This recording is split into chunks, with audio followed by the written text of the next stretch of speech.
Basslines is sponsored by Hug Your Money. What would you do with more retirement income? Reliable increased income can be yours without unretiring. Ask your Hug financial coach about guaranteed income today. Hug Your Money. So unique, it's patented. And by West Sidewalk Trio, inspired by the Jerry Mulligan Chet Baker Quartet. Cool West Coast style jazz in a piano-less trio. Contact Dominic Posha, 413-585-8769. I'm Frances Rahaim, and this is Basslines, a place where we make time to reminisce. We'll take you behind the scenes with celebrities through stories told directly from the man who worked with them. So cozy up and turn that cell phone off, and please welcome into your hearts professional bassist, instructor, and conductor, Mr. Don Baldini. Welcome back, Don. Thank you, Frances. All right, now I had to cut you short on the last show because we ran out of time, but I know there is so much more to tell me. There is. So, yeah. Just for people who haven't seen the previous show, go back and watch it, of course.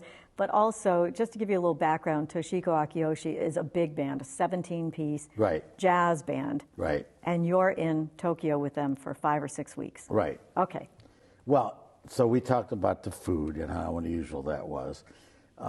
We talked about the rooms being much smaller than what we're used to.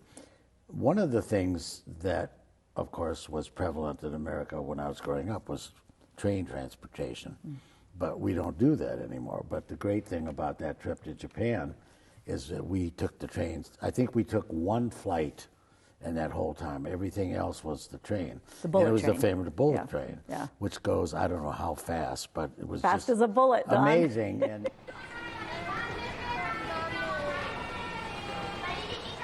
so you're traveling on the bullet train. We're traveling on the bullet train, and one of the interesting asides, to get back to food for a second, they had shrimp more or less like we are used to shrimp in America, you know, like a French fried shrimp.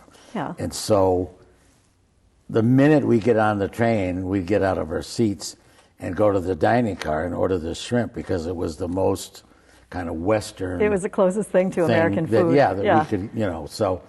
In fact, we called ourselves the Prawn Patrol because the Prawn Patrol? No matter what time of the morning it was, we would go and have prawns. Yeah.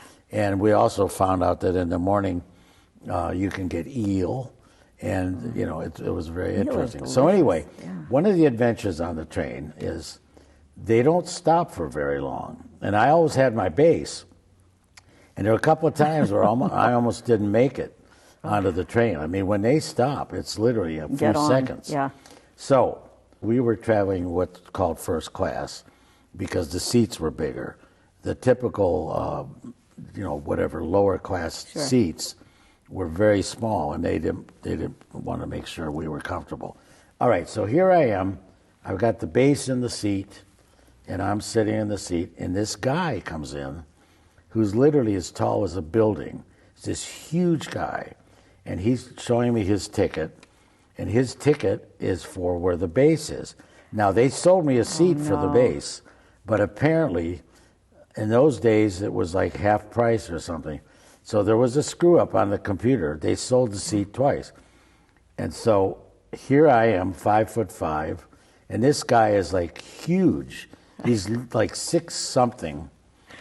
There's a funny ending to this story. He needs and I'm a seat. and I'm standing up, and he's like talking to me, and he speaks no English, and I speak no Japanese. His manager is with him. Finally, Toshiko comes over and starts translating, and I'm, and he's giving me all this grief. Finally, the stewardess, or what you want to call the person that services it, because like an airplane, they have stewardesses. She found him another seat. Right. The finale to this story is several months later, we're back in Los Angeles. We're actually at a recording session with Toshiko. And one of the guys in the trumpet section says, Baldini, look at this. And this is the sports section of the Los Angeles Times. Yeah. And on the front page is a picture of this guy from Japan who is coming to Los Angeles at a martial arts demonstration with Muhammad Ali. Oh my goodness! And this is like the guy So I'm arguing with And a you're guy who arguing could with have him. probably picked me up and Oh. crushed me like a beer can. That, You know, sometimes there's it's more. pretty funny. Wow. Pretty funny. Did you go to see the martial arts No, thing that I he was in? didn't. No. And it's funny, though, I wound up buying a Toyota Celica after that trip because that's what I kept getting to haul my bass. That's what you were driving around. And you or knew once it in would a while fit. in the back of a pickup truck. Yeah. But for the most part, it was a Celica with a hatchback that would open up and the bass fit. And in the just bass fit. And that's what they would drive, Yeah. that's what they would drive me around in. Economical. With the bass, comfortable, and the bass fit. Now in it. that Yeah. trip to Japan was memorable for many, many, many reasons. Not only culturally, I mean, we learned a lot about the Japanese culture. We made many, many different. I think I made probably at least a total of 4 trips to Japan with Toshiko, and each time it was enlightening. We were there during cherry blossom time one time, which was just that must have been spectacular. unbelievably beautiful. I mean, well, the other thing I didn't realize is that there's still a tradition, mostly between mothers and daughters, that during cherry blossom season, especially young girls who are marriageable age, that the mothers and the daughters go to these parks with the cherry blossom and they take pictures and they wear and they are so elaborate and so beautiful, and we would see this almost on a daily basis. And I don't know if that was something that a young girl would put as part of her, but that was quite lovely. And I remember we were in Kyoto, and Kyoto is like a very special city in Japan. It's very religious. They've got lots of temples. I mean, they make pilgrimages to go to Kyoto. And so there were a lot of that. There were a lot of people in Kyoto getting their pictures taken and the gowns, and it was really, really quite beautiful. Yeah. Are there recordings that people could look up about you and the Akiyoshi Oh yeah, band? we probably made a dozen or so recordings. The one that I think is the best is called Road Time. Road Time? Road Time, Yeah. and it's got a picture on the cover of a couple of the baggage tags on a suitcase, and that was recorded actually at the Budokan. Yeah. And there's a tune on there that she wrote. It's probably the most commercial tune she ever wrote. It's called Road Time Shuffle, and it's just a jig, ka-jig, ka-jig, ka-jig, ka-jig, one of those. It's just kind of a bluesy. As it turns out. How'd it go again? How'd it go again? Jig, ka-jig, jig.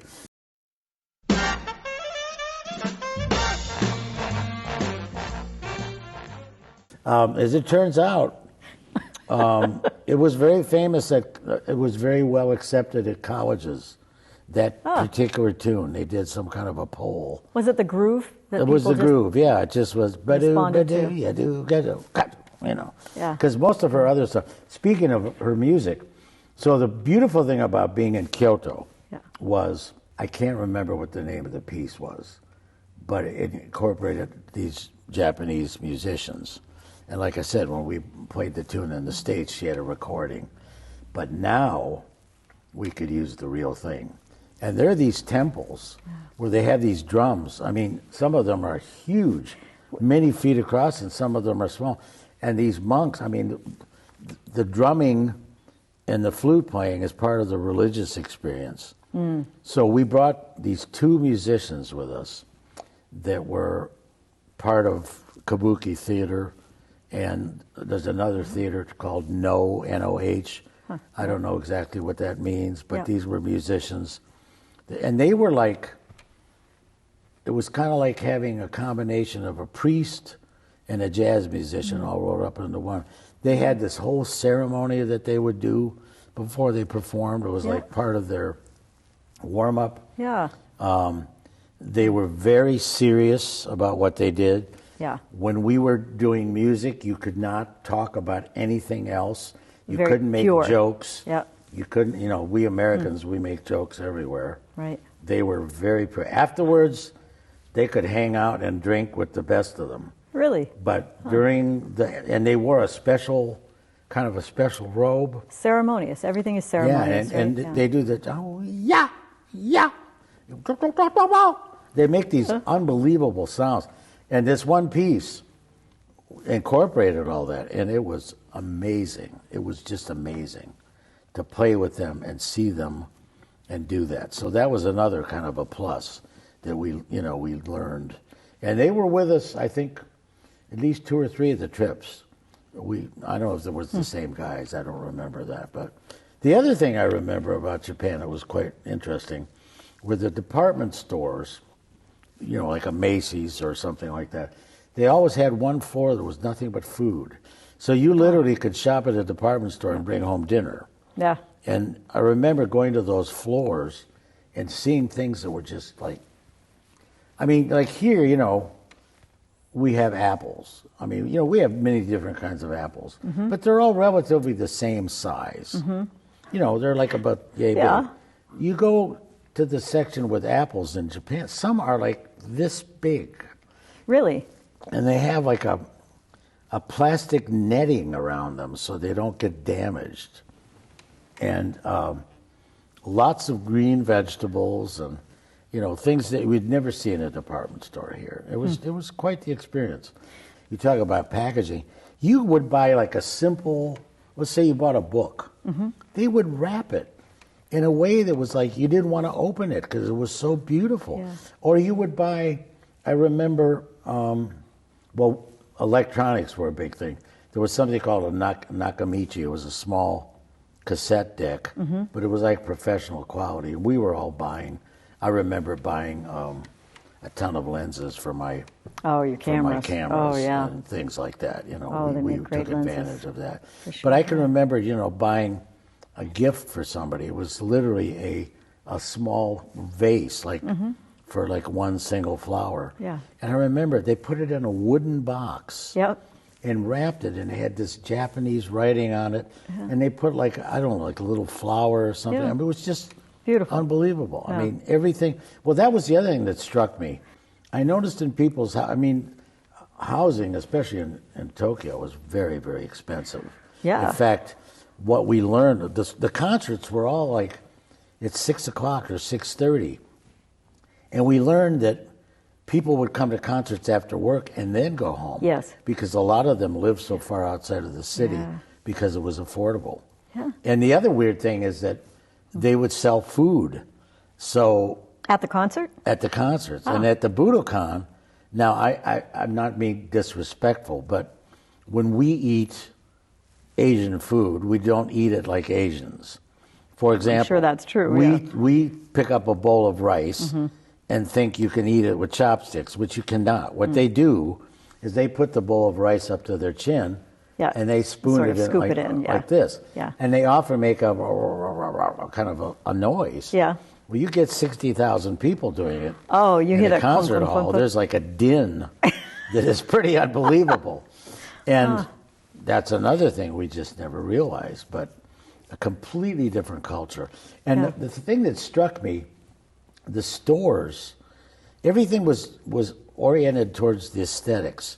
You go into a store and the way the clothes were arranged would be so beautiful. You didn't want to pick, like, I remember going in the store that just sold T-shirts, and they had all the colors arranged, literally like a palette, and you would almost be afraid to take one because you would ruin.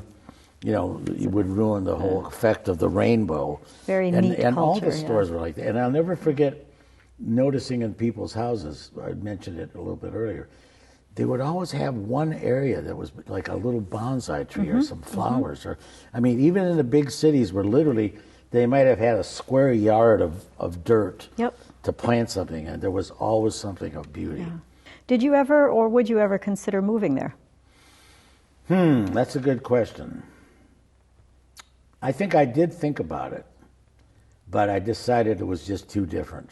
Although I will say, I remember going to a temple outside of Kyoto. I brought my then girlfriend, Linda, with me on one of the trips. Well, there's a funny story. Linda, the there, vocalist, too. yeah. Well, we got to the end of what typically was our engagement. And Not yours and Linda's, the engagement of playing music. Yeah. And, everybody was going home. And I don't know why, but I still had a bunch of money left over. And we decided... You didn't drink like the rest of them. Yeah, we decided we wanted to stay. Yeah. So she faked a leg injury. Oh. So we could go to the airlines. Yep. And get the ticket changed. Oh, dear. And so we stayed an extra 10 days. Ah. And while we were there, and this is poignant and sad and worth knowing, there's a war memorial in Tokyo, which is, of course, about World War II. And what I didn't know was the Japanese believe that a person's spirit stays on the earth whatever X amount of years. Mm-hmm. And we happened to go to that war memorial on the very day that the spirits were leaving the earth and ascending to wherever they ascend. Really? And it was a very strange experience being Americans, being at that park on that day. That's the only time we felt a weird vibe. Yeah. But, and because we did stay that extra several days, we wound up going to Mount Fuji, taking the train up there, and things that we had passed on the train, but we actually had that time to be tourists because we didn't really have much time to do that. We would get up in the morning, get on the train, and go to wherever the next gig was. So when I was there for that 10 days, just as a tourist, it was pretty amazing. Mm-hmm. It's quite the country. Yeah. I would definitely recommend if it's on their bucket list to do it. It sounds like an amazing experience. It was an amazing experience, yeah. And it sounds like you almost did move there by way of not going home. That additional 10-day stay could have done it. But the real estate is so expensive. Oh, my God. Are musicians paid commensurate salaries to afford that? I have no idea. But I know that years later I went there with Sinatra. Yeah. And that was a totally different experience because we stayed at the Imperial Hotel. Yeah. He had an entire floor for the musicians and for himself. So, I mean, it was like our rooms were luxurious. His wife decided she wanted to buy pearls. So there were these pearl merchants coming literally, all day long. And we were treated like royalty. The song My Way, for some reason, got some connection with the Japanese philosophy of life. Yeah. And so they had these vans, these like Toyota vans that they had painted special with speakers, and they were driving around. Like driving through the streets? Playing My Way. Really? Yeah, there's like a My Way shopping center. I mean, it's just amazing. And of course, my connection with that song is I also worked with Paul Anka. Yes. Who wrote the English words. He did not write the song, by the way. Two French people. A Frenchman wrote the music, and a Frenchman wrote the French words. Do you remember their names? I do not. We'll look them up. But Paul wrote English words using their melody. So every time the cash register rang for Paul Anka, it also rang somewhere in France for the guy that actually wrote the song. I'm really sorry that Paul Anka is not there, of course, because he made English lyrics and fantastic. And without these lyrics, My Way is not my way. It's only comme d'habitude. It's really interesting how that song has, made so much money for so many people. Well, thanks to Paul Anka for the lyrics. I mean, the melody is great, but those lyrics are what people remember. It's like New York, New York. And the lyrics, people remember the lyric. They're perfect for Sinatra. Yeah, they were perfect for him. I mean, it was basically an anthem for him. Now, yeah, it really was. And actually, it's kind of this, he kind of did things his way. He did. And it's... I did not know about the French connection, if you will, though. Do most people know that? No, they don't. I think that's an odd... They think Paul wrote it. Yeah. They think he wrote music and lyrics. Yeah. He wrote lyrics for the Tonight Show theme, which I don't think anybody's ever sung. Do you know them? I do not know them. I've never heard. Let's find the lyrics to the Night Show theme. Here comes Johnny. But he made... I don't remember exactly, but it was in the 50 or 60 thousands a year off that song because it got played every night. Yeah. Oh, yeah. 5 times a week. Yeah, that's incredible. I mean... And you toured with them hundreds of times, the Tonight Show, right? You played with them. Oh, yeah, I played with them for years. Yeah. I was the first call sub. Yeah. So that too was interesting, you know. We may not have time to finish this, but I'm just going to ask, first person that comes to mind that was on The Tonight Show when you were playing. First guest. Oh, God, there's so many of them. Come on, quick. I'll tell First you a good one. In fact, if people want to go on YouTube, because musically it was one of the best ones. John McLaughlin, the famous guitar player from the Mahavishnu Orchestra, Yep. was in town to do a guitar concerto. I don't know if it was at the L.A. Phil or the L.A. Chamber Orchestra or whatever. But anyway, he came on The Tonight Show, and everybody knows him as a rock, acid. He's a gifted guitarist. Yeah. But he brought an acoustic guitar. And he played Cherokee, which Cherokee, if those of you don't know it, has been a standard because it's very up-tempo. Yep. Da, da, da, Yep. And it has interesting chord changes. And it's always been it's been often used as a unofficial audition piece for young musicians. Like if you can get through Cherokee. Oh, yeah. So it's tough. he played Cherokee with the band. And I remember the tempo, and I remember I was playing electric bass, and he kept, 1, 2, 1, 2, 3, 4, da, da, da, da. And he plays the most amazing solo, and he's playing with a pick. Yeah. And it was just, that's on YouTube. John McLaughlin on The Tonight Show. Yeah. I can remember a famous incident that happened with Ray Charles. Ooh. Who I love that idea. decided he didn't like the way Ed Shaughnessy was playing. Oh, really? And right on air, he says, "Drummer, you're dragging. Ray played very much on... Okay, let's talk about this for a second. Most people don't realize there's the beat, but in rock and roll, people tend to play what's called layback. It's kind of a relaxed form of the beat. In jazz, it's more on what we call on top of it. In other words...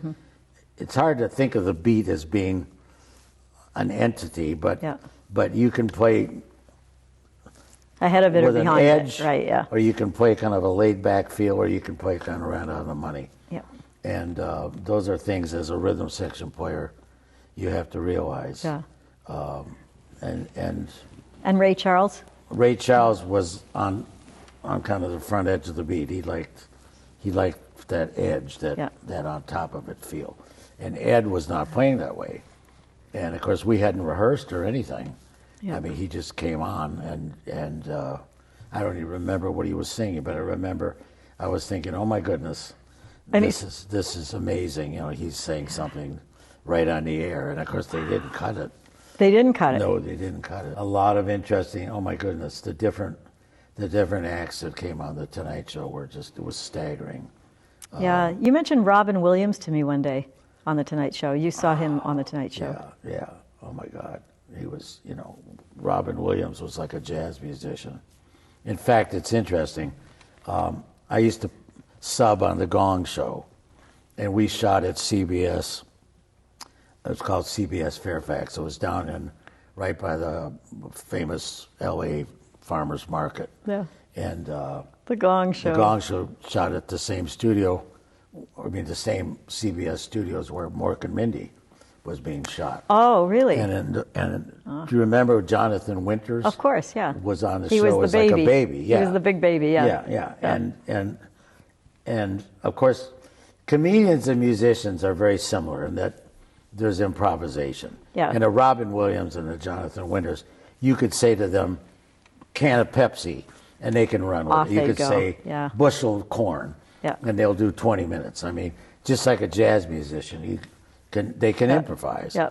And we would often, I don't know why it happened, we would often be coming into the parking lot to go to our cars at the same time they were in the parking lot. And they would see the musicians, and they would immediately go into their shtick. They're performing for the musicians? They would just ad lib.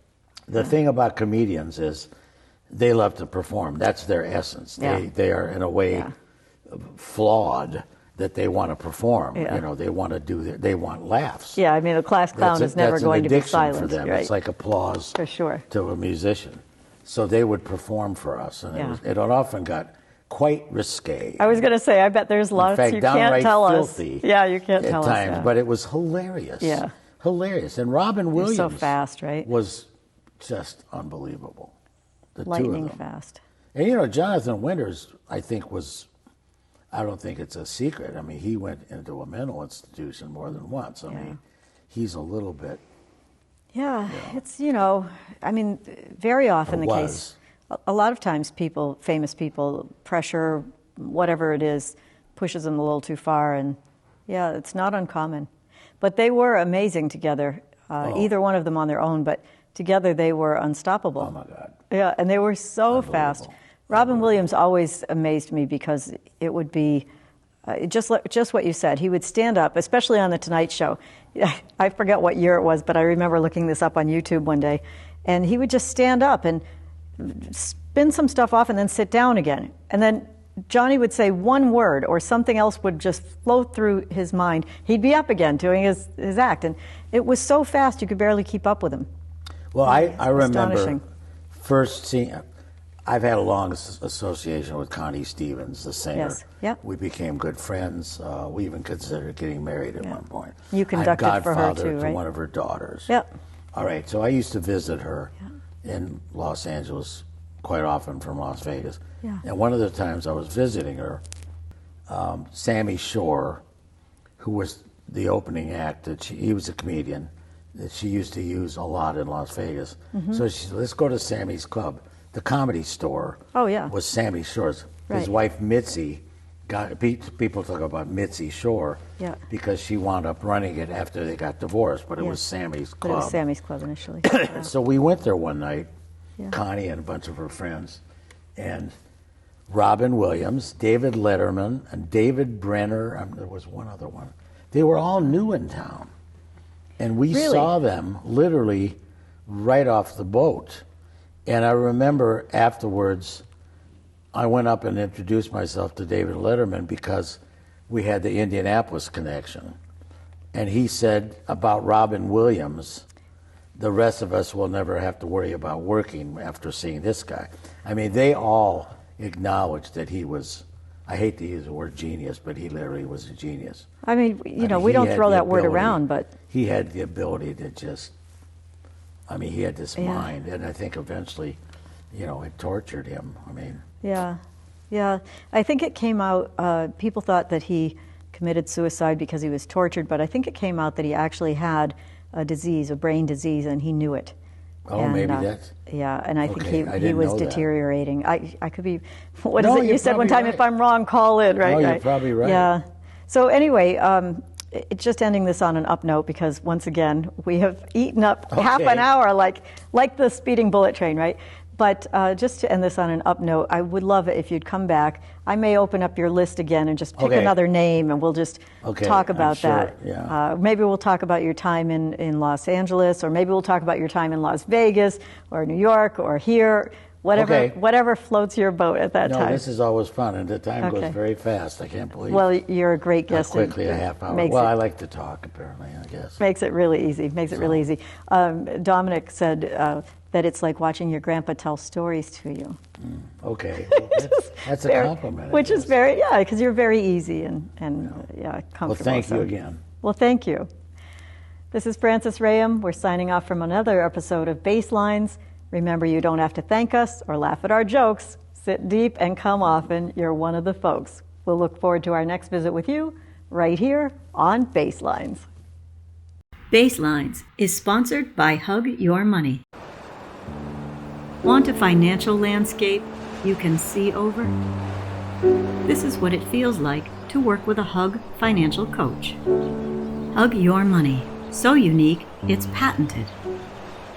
And by Ask Me Now, a vocal group providing sophisticated music for your next event.